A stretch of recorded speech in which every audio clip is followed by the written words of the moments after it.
Hi guys! Andiyan kami sa Baby Roach Patisserie. Bali, marapit siya sa Sacred Heart. Ayan. So, yan yung mga tinda nila.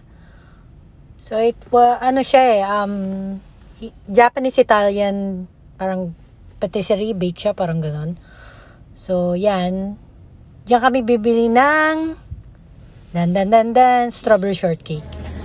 Ayan na guys, nagtithank you na ako kay ate. Thank you ate! Baby Roach. Ayan na. Tinatanggal na ni Ina yung plastic kasi yan yung kumakapit sa kanya para hindi mawala yung korte. So, kailangan 45 minutes mo lang siya guys pwedeng ibiyahe. Kasi nga, papangit yung quality. So, yan guys, yan, titikman na namin. Cutting up the cake na si Ina. That's her, yan lang ang gusto niyang gift. Yang strawberry shortcake. Kasi she's a fanatic of a strawberry shortcake.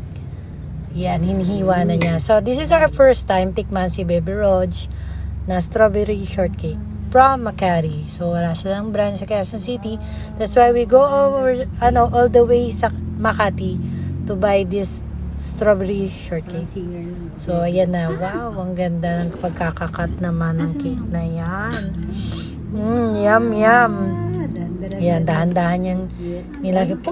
Ayan na. Titigman na namin yan. So, that's my cake.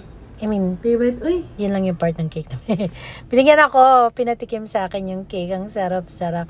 So, kahit small lang siya, guys, ang sarap niya. So, parang pwede siyang pang senior. Yan lang. Thank you.